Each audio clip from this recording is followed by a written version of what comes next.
also feel that, and you've heard me say this, people make sense. Their lives make sense.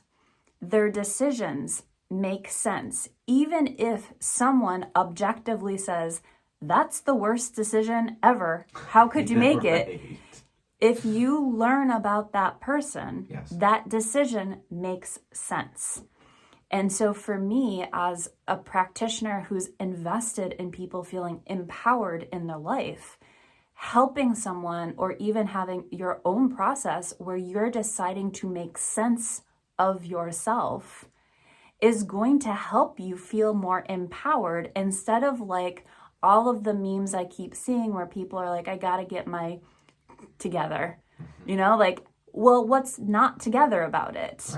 Right? There's just, you're either being flippant because life is messy right now, or there are parts of your story that you haven't made sense of yet. But I feel pretty confirmed in saying there's sense to be made from it. Yes, and there is problems if you don't make sense of it going forward.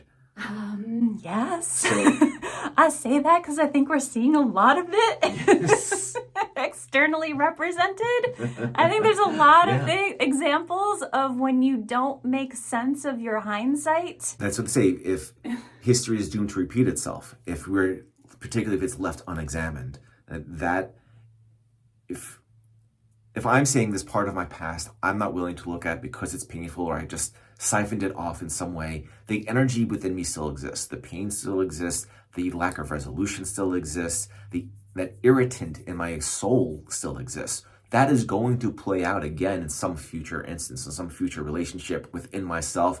So it is like insidious. It's often very subtle. So insidious is a strong word, but it can become that. It's subtle, but like that irritant that just grows and grows and grows until it does act out again. You say, well, why am I doing this? Why am I acting this way? Why am I thinking and feeling this way? And it may take some unpacking. Like, but I thought I was over that. That story doesn't relate to this, and it absolutely does if it's left unresolved.